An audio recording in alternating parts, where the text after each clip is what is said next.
Previous class में हम लोगों ने क्या पढ़ा था? Non cooperation movement in towns. देखा था हम लोगों ने कि मिडिल क्लास टाउन्स में कैसे नॉन कोऑपरेशन मूवमेंट को सपोर्ट किए थे, किस तरह से नॉन कोऑपरेशन मूवमेंट को लिए थे अलग अलग sections of the society in towns.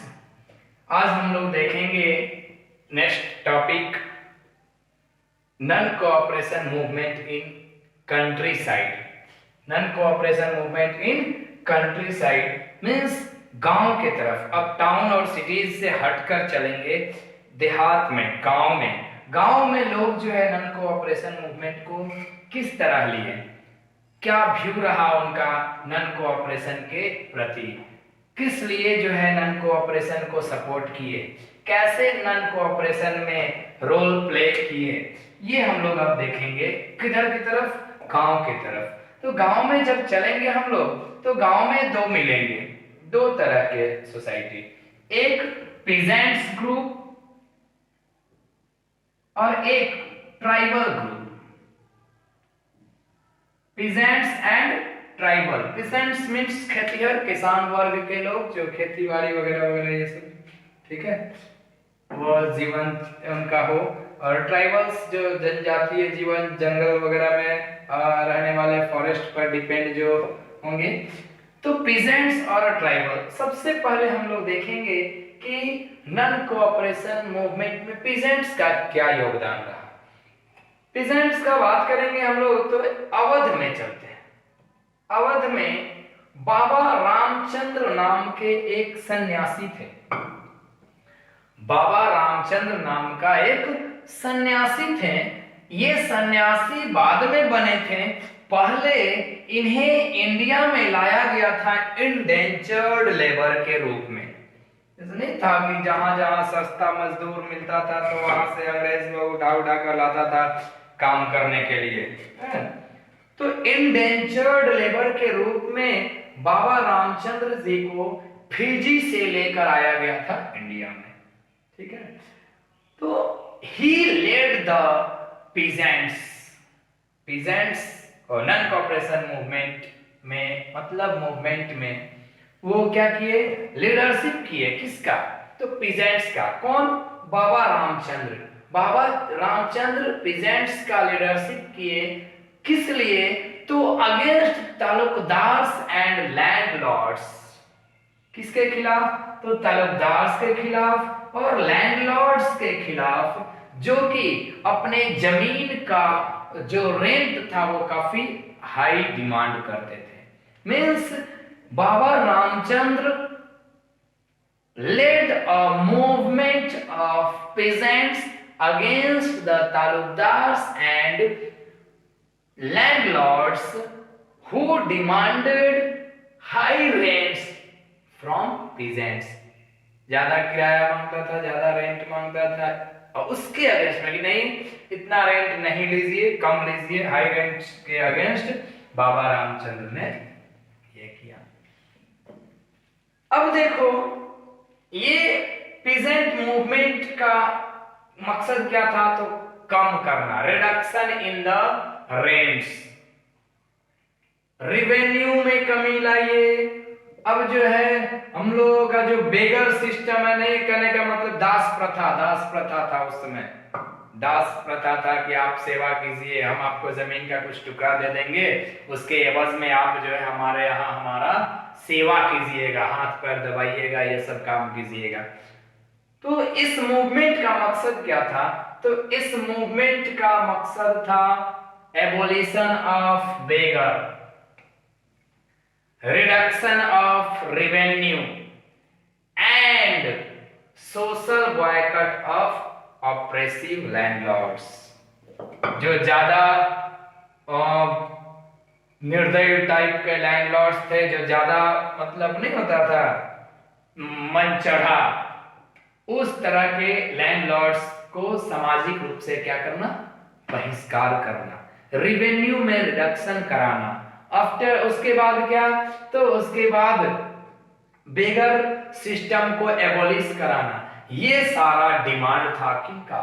तो पीजेंट्स का। And for fulfilling that demands they were just started peasants movement. They just started the movement against the talukdars and landlords, और इस तरह से इन्होंने नन कोऑपरेशन मूवमेंट को support किया। हम लोग देखेंगे इसी में एक नाई धोबी वंश बनेगा। मतलब ये एक तरह का क्या किया गया, पीजेंट्स लोगों के द्वारा एक तरह का संकल्प लिया गया कि हम लोग जो है लैंडलॉर्ड्स को बेसिक सर्विसेज प्रोवाइड नहीं करेंगे। नाई मतलब है दाढ़ी वगैरह बनाने वाला को नाई बोलते हैं, कपड़ा साफ करने वाला। बोला कि बेसिक सर्विस हम लोग प्रोवाइड नहीं करेंगे लैंडलॉर्ड्स को, तलबदार्स को। उनका कपड़ा साफ हम लोग नहीं करेंगे, उनका दाढ़ी वगैरह नहीं बनाएंगे, उनका बाल वगैरह नहीं काटेंगे। इसी पीजेंट्स मूवमेंट में एक और हम लोग देखेंगे, इस मूवमेंट को और स्ट्रांग बनाने के लिए जवाहरलाल नेहरू और बाबा रामचंद्र के द्वारा एक सोसाइटी का फॉर्मेशन किया गया, जिस सोसाइटी का नाम क्या था? औध किसान सभा। क्या नाम था? औध किसान सभा। मतलब कहने का कि तरह तरह से पीजेंट्स लोग जो है क्या किए, अपने आप को ऑर्गेनाइज किए। किसके खिलाफ? तो against the landlords and talukdars. Means they were just revolting against talukdars and landlords. मतलब कहने का कि यदि हम लोग देखें गांव में कि पीजेंट्स लोग जो है नन कोऑपरेशन मूवमेंट को किस मकसद से सपोर्ट कर रहे थे, तो इनका मकसद था, इनका जो नोशन था वो था तालुकदार्स और लैंडलॉर्ड्स के टॉर्चर से फ्री होना। मींस उनसे ये आजाद होना चाहते थे। कौन? तो पीजेंट्स लोग। ठीक है। अब पीजेंट्स लोग उनसे आजाद होने के लिए नन कोऑपरेशन मूवमेंट को क्या किए? सपोर्ट किए। ठीक है। और इसी मतलब कहने का कि नन कोऑपरेशन के सपोर्ट के लिए डिफरेंट डिफरेंट सोसाइटीज का फॉर्मेशन किया गया। डिफरेंट डिफरेंट क्या बोलते हैं, निश्चय लिया गया कि ये करेंगे, वो करेंगे, ऐसे करेंगे, वैसे करेंगे। डिफरेंट डिफरेंट काम किया गया पीजेंट्स के द्वारा। उसी में हम लोग देख रहे हैं कि एक औध किसान सभा का फॉर्मेशन हो रहा है, जो कि किसके द्वारा? जवाहरलाल नेहरू और बाबा रामचंद्र के द्वारा किया जा रहा है। ठीक है। और इसको, ये जो सभा है औध किसान सभा, इसको बहुत सारे लोगों का सपोर्ट भी मिलता है। क्यों सपोर्ट मिलता है? क्योंकि हर कोई का यही मकसद था कि हाँ, क्योंकि औध किसान सभा का मकसद क्या था? इसका मेन मकसद था लैंडलॉर्ड्स और पीजेंट्स से क्या करना? उनके द्वारा किए गए टॉर्चर से निजात पाना। ठीक है। तो that's why most of the people were supporting this type of organisation and this types of concerns. Okay. But थोड़ा सा हटकर देखेंगे, यहां से हल्का सा हटकर देखेंगे तो देखेंगे कि ये जो पीजेंट्स लोग का मूवमेंट था वो वायलेंट हो गया। पीजेंट्स लोग का मूवमेंट क्या हो गया? वायलेंट हो गया। और वायलेंट हो जाने के कारण कांग्रेसी लोग इससे नाराज हो गए कि no, we just started this movement with a non violence, but you are following violence, so we are unhappy too with you. हम लोग जो है, आप लोग, आपसे क्या है, नाराज है, नाखुश है। आप लोगों ने इस आंदोलन को वायलेंट रूप दे दिया। That's why Congressmen were unhappy. Why unhappy? As they adopted, means peasants adopted violent means. Violent means adopt कर लिए। They attacked on the houses of talukdars and merchants. बाजार were looted. अल्लाह, बाजार में लूटपाट शुरू कर दिया। तालुकदार के घर को, मर्चेंट्स के घर को तोड़ फोड़ करने लगा। ये सारा काम करने से क्या हुआ, थोड़ा वायलेंट बढ़ गया, जिस कारण से कांग्रेसी लोग क्या हुए, नाखुश हुए, नाराज हुए। और देखो ये जितना भी काम हो रहा था भाई, क्योंकि लीडरशिप तो गांधी जी कर रहे थे नन कॉपरेशन मूवमेंट का आह्वान तो गांधी जी के द्वारा दिया गया था। तो जो भी आप लोग काम कर रहे हो वो तो गांधी जी के हवाले जा रहा है ना। Means the name of Gandhi was involve to sanction all actions and aspirations. जितना भी काम हो रहा है सब में क्या हो रहा है, गांधी जी मींस गांधी जी का मकसद था नॉन वायलेंस, आप लोग वायलेंट हो गए और बदनाम हो रहे हैं बेचारे गांधी जी। ठीक है, गांधी जी को बदनाम करने का काम आप लोग किए। ठीक है, तो अब हम लोग देखेंगे थोड़ा सा, अब गांधी जी का सोच था, कांग्रेस का सोच था कि ये जो पीजेंट्स मूवमेंट हो रहा है उसको वाइड स्प्रेड मूवमेंट बनाया जाए, मींस नेशन वाइड मूवमेंट में कन्वर्ट किया जाए। बट इसके वायलेंट होने के कारण थोड़ा निराशा, थोड़ा हताशा हुआ कांग्रेस, और थोड़ा उदास हुआ कांग्रेस कि भाई जो हम लोगों का मकसद था वो हम लोग उसमें कामयाब नहीं हो पाएंगे। ठीक है, आफ्टर देन हम लोग देखेंगे कि जो ट्राइबल्स लोग कैसे पार्टिसिपेट हुए इस नन कोऑपरेशन मूवमेंट में। ये तो था पीजेंट्स लोगों का, अलग अलग लोग अलग अलग तरह से पार्टिसिपेट हो रहे हैं इस मूवमेंट में, नन कोऑपरेशन मूवमेंट में। हम लोग देखेंगे ट्राइबल्स लोग का participation in the what, in the non cooperation movement. Non cooperation movement में ट्राइबल्स लोग के पार्टिसिपेशन का यदि बात करें तो इन लोगों का जो पार्टिसिपेट होने का तरीका था वो गजब का ही था, इन लोगों का थोड़ा यूनिक ही था। एक्चुअल में हम लोग देखेंगे एक काफी prominent personality in the golden hill of Andhra Pradesh. The name of that prominent personality is Alluri Sitaram Raju. Alluri Sitaram Raju जो कि ट्राइबल लोगों के रिवॉल्ट को लीड कर रहे थे, वो कैसे कैसे और क्या क्या किए। एक्चुअल में इस आंध्र प्रदेश के गोल्डन हिल्स में मिलिटेंट गोरिल्ला मूवमेंट स्प्रेड हुआ 1920 के टाइम। मिलिटेंट गोरिल्ला मूवमेंट मतलब छुप छुप कर मारपीट करने वाला काम, छुप कर जो है अंग्रेज ऑफिसर्स लोग को मारना, उसके आर्मी को, फोर्स को मारना, ये सारा काम इस तरह से मूवमेंट स्टार्ट हुआ, ये सारा काम स्टार्ट हुआ।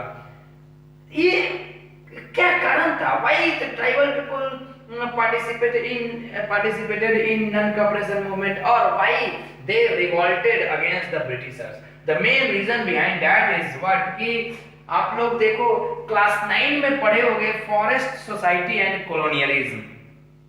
फॉरेस्ट सोसाइटी एंड कॉलोनियलिज्म जब पढ़े थे तो हम लोग देखे थे कि ब्रिटिशर्स इंडिया में, ब्रिटेन का एक फॉरेस्ट ऑफिसर आया था जो कि पता लगाने की why the number of forest is decreasing day by day, क्यों जो है फॉरेस्ट जो है दिन प्रतिदिन काफी तेजी से घटते चला जा रहा है, तो उस पर रिसर्च करने के लिए आया था।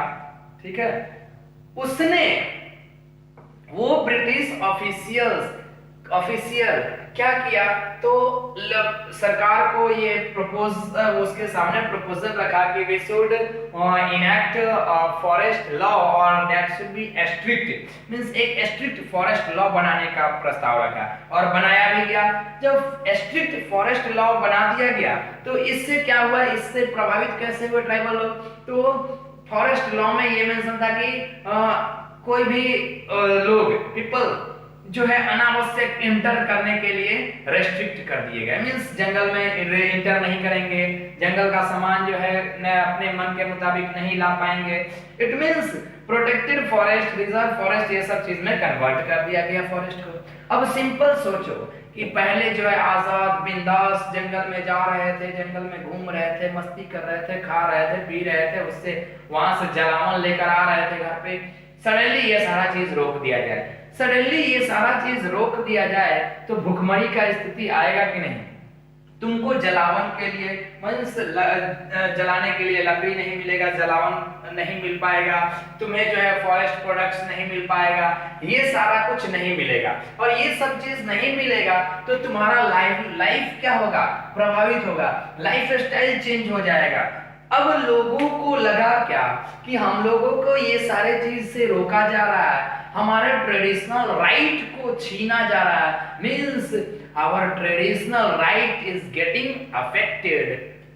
हमारा ट्रेडिशनल राइट क्या हो रहा है, प्रभावित हो रहा है। और कहीं ना कहीं यदि ऐसा हो रहा है तो इस कारण से हम लोग जो है मजबूर हो जाएंगे भीख मांगने पर। मतलब कहने का कि ये जो स्ट्रिक्ट फॉरेस्ट लॉ लगाया गया था ब्रिटिशर्स के द्वारा, इस कारण से जो ट्राइबल पीपुल थे वो उनका हालत इतना खस्ता हो गया, इतना खराब हो गया कि वे लोग भीख मांगने को मजबूर हो गए। अब एक बात बताओ, जब भीख मांगने को मजबूर हो जाओगे किसी के वजह से, तो तुम उसको जिंदा रहते देखना चाहोगे?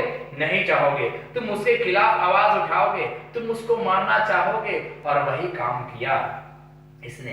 अलूरी सीताराम राजू का यदि बात करें तो ये लोगों में जानते हो क्या मैसेज फैलाता था? मतलब लोगों का सपोर्ट लेने के लिए मैसेज फैलाया कि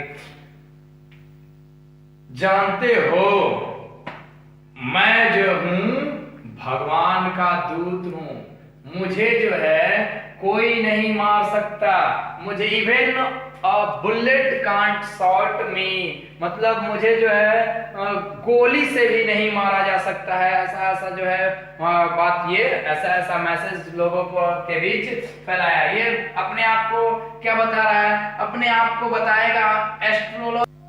Alluri Sitaram Raju claimed himself the special power. Means he's a Seki, he have a special power of predicting anything. बाप रे बाप, ज्योतिष है, ज्योतिष विज्ञान जानता है। ये अपने आप को ऐसे बोलता था, लोगों के सामने अपने आप को ऐसे बढ़ा चढ़ा कर रखता था कि हमारे पास ऐसी क्षमता है, ऐसा क्षमता है कि हमें एक गोली भी नहीं मार सकता। मींस गोली खाने के बाद भी मुझे कोई फर्क नहीं पड़ेगा। Means I can survive even bullet shot. मैं जो है बुलेट के मार को भी क्या कर सकता हूं, झेल सकता हूं। ये अपने आप को ऐसे, और इस तरह का जो बात इसके बारे में सुना जाता था ट्राइबल लोगों के द्वारा, लोग जो है इसको भगवान का अवतार मानने लगे कि अरे बाप रे, he is the incarnation of God. ये तो भगवान का क्या है, अवतार है अलूरी सीताराम राजू। अब देखो ये अलूरी सीताराम राजू साहब जो हैं गांधी जी को सपोर्ट किए। क्यों सपोर्ट किए गांधी जी को? तो इसलिए क्योंकि he was inspired by Gandhi. Gandhi से काफी इंस्पायर हुए थे और उनका काम इनको अच्छा लगता था, तो इस कारण से नॉन कोऑपरेशन मूवमेंट में सपोर्ट दिए अलूरी सीताराम राजू। इन्होंने लोगों को, ट्राइबल पीपल को कन्विंस करने में सफलता हासिल किया। किस बात के लिए कन्विंस करने में? तो टू वियर खादी क्लॉथ्स को पहनने के लिए और ड्रिंकिंग छोड़ देने के लिए। जो नशा वगैरह करता था लोग, ड्रिंकिंग करता था लोग, तो ड्रिंकिंग को छोड़ने में और खादी क्लॉथ्स को यूज करने में क्या किए, करने के लिए रेडी कर लिए, कन्विंस कर लिए ट्राइबल लोगों को। बट थोड़ा सा डिफरेंस इनके और गांधी जी में ये रह गया कि ये गांधी जी से इंस्पायर तो थे, मगर ये मानते थे कि स्वतंत्रता लड़ कर लिया जा सकता है। अलूरी सीताराम राजू का मानना था कि हम किसी से कोई बात मनवाना चाहते हैं तो उसके लिए हमें वायलेंस करना होगा। Means we would have to take the violent form if we want to force anyone, if we want to force anybody to accept our ideas। हमारे विचार को कोई गेन करे, हमारे विचार को कोई एक्सेप्ट करे, उसके लिए हमें अपना फिजिकल फोर्स का यूज करना जरूरी होगा। ये अल्लूरी सीताराम राजू का मानना था और इसलिए इन्होंने अपने आंदोलन को, अपने रिवॉल्ट को वायलेंट रूप दिया, जिसका नतीजा ये हुआ कि अंग्रेजी हुकूमत मींस ब्रिटिश रूल इसको, इस रिवॉल्ट को काफी ब्रूटली रिप्रेस किया, सप्रेस किया और अल्लूरी सीताराम राजू को कैप्चर कर लिया गया, पकड़ लिया गया। पकड़ने के बाद 1924 में इसे मार डाला गया। Means he was captured and executed in 1994। 1924 में अल्लूरी सीताराम राजू को पकड़ के उसे मार दिया गया। अब हम लोग देखेंगे non cooperation movement in plantation. अब हम लोग देखेंगे कि प्लांटेशन फील्ड में वर्कर्स लोगों का जो है नन कोऑपरेशन मूवमेंट में किस तरह से सपोर्ट गया और इनका जो है, इनकी नजर में, इनके व्यू में स्वराज का क्या मीनिंग था। हर जो सोसाइटी था, हर सेक्शंस ऑफ द सोसाइटी के नजर में स्वराज का मीनिंग डिफरेंट है। ऑलरेडी हम लोगों ने डिस्कस किया है।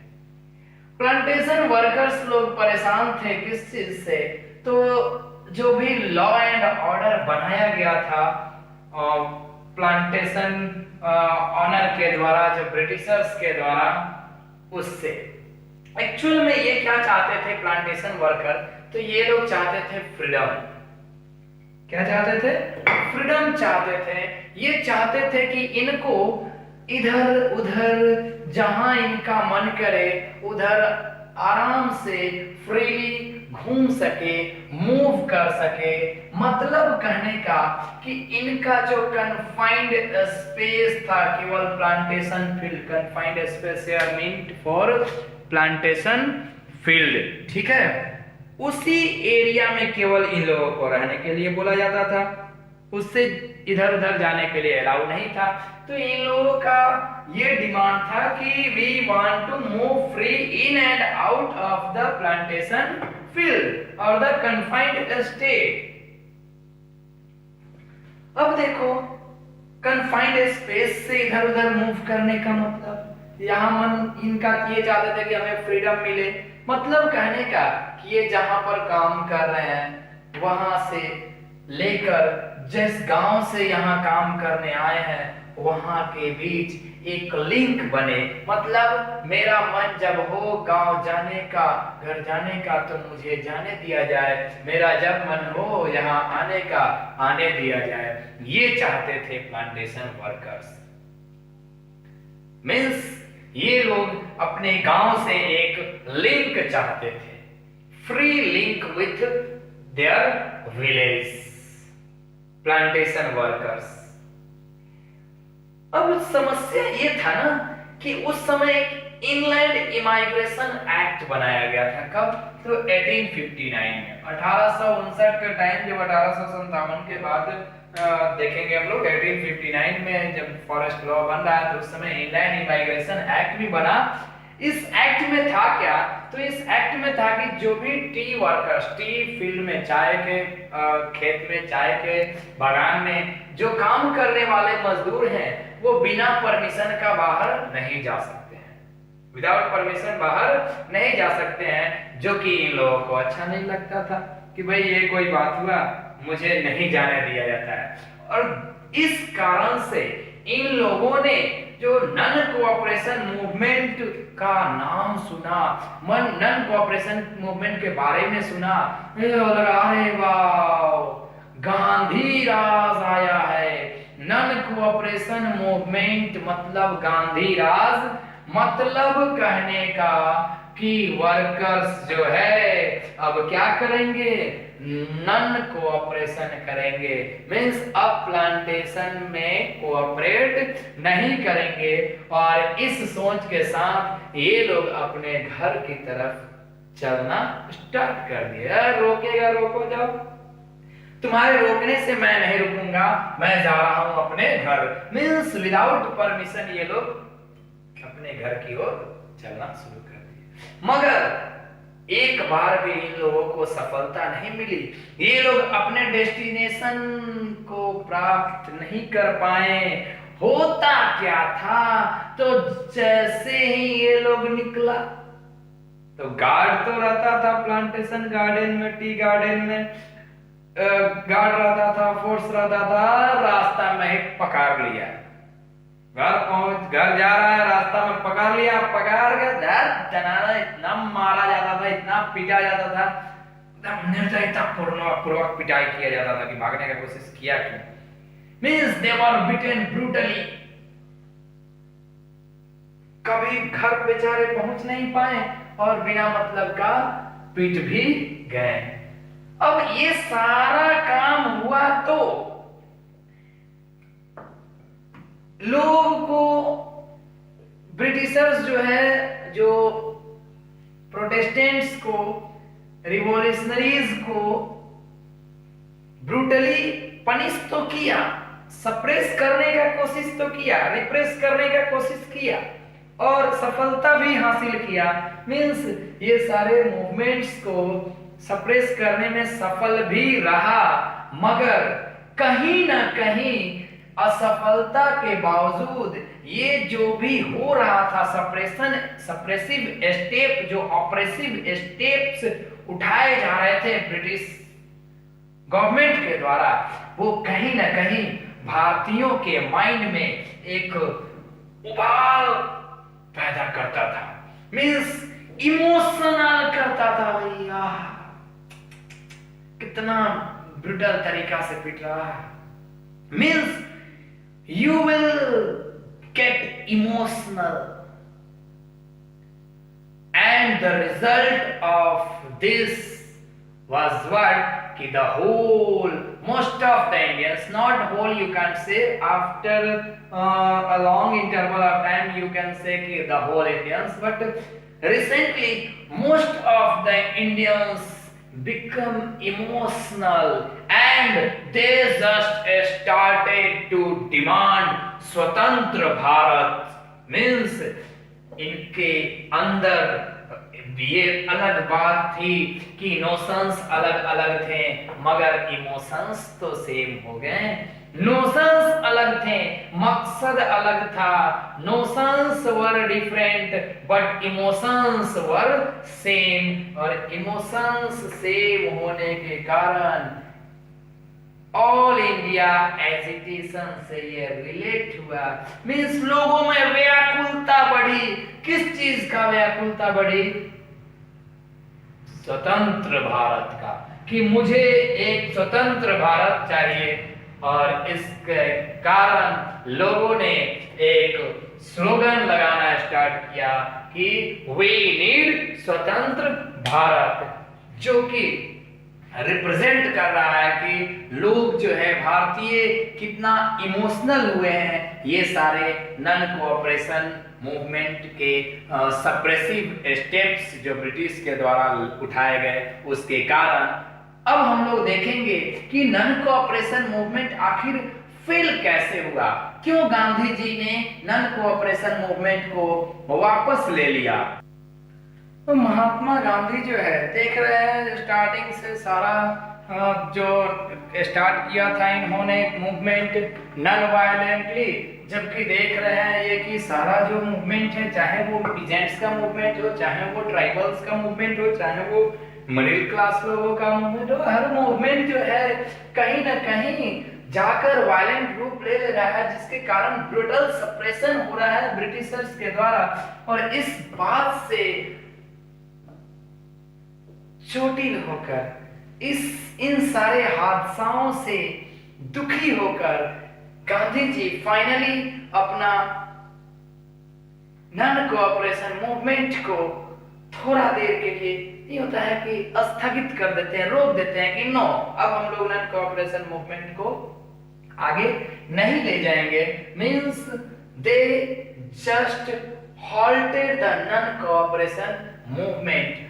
आफ्टर व्हेन, तो जब ये पिक पर चला गया, नॉन वायलेंट रूप जब ले रहा था, हर जगह यही हो रहा है, लिमिट तो क्रॉस वहां हो गया, कहां, तो जब चौरी चौरा कांड हुआ, चौरी चौरा जो कि उत्तर प्रदेश में है, इन 1922 चौरी चौरा में पीसफुल डेमोन्स्ट्रेशन जो कि मतलब शांतिपूर्वक क्या हो रहा था, डेमोन्स्ट्रेशन निकला था, वो जाकर बाजार में, बाजार में जाकर वो क्या रूप ले लिया, वायलेंट रूप ले लिया। कैसा रूप ले लिया, वायलेंट रूप ले लिया, और पुलिस से टकरा गया, मींस पुलिस से उलझ गया। नहीं होता है कि हम शांतिपूर्वक मार्च कर रहे हैं और रोकने का कोशिश किया प्रशासन, तो उससे लड़ झगड़ गए। नतीजा ये हुआ कि ये जो डेमोन्स्ट्रेशन, जो प्रोटेस्टेंट्स थे, इस डेमोन्स्ट्रेशन में इन्वॉल्व प्रोटेस्टेंट थे, ये लोग पुलिस स्टेशन को जला दिए। अब पुलिस स्टेशन को जला दिए तो अंग्रेजों ने काफी ब्रूटल सप्रेसिव मेथड को अपनाया और निर्दयता पूर्वक इन प्रोटेस्टेंट्स को कुचल दिया गया, जिससे दुखी होकर महात्मा गांधी ने अपने इस नन कोऑपरेशन मूवमेंट को क्या कर दिया, रोक दिया कि no, now I am going to stop this movement. Actually, I was just thinking that I am starting this movement with a non-violence, but all the movements get a violent form. That's why I am going to stop this non-cooperation movement. और इस तरह से गांधी जी ने अपने non cooperation movement को वापस ले लिया, रोक दिया। और फिर देखेंगे हम लोग कि इसके बाद गांधी जी फिर बढ़ते हैं सिविल डिसओबीडियंस मूवमेंट की तरफ, सविनय अवज्ञा आंदोलन की तरफ। मतलब गांधी जी के द्वारा सिविल डिसओबीडियंस मूवमेंट चलाया जाएगा, जो कि हम लोग नेक्स्ट क्लास में देखेंगे। आज के लिए इतना ही, ओके।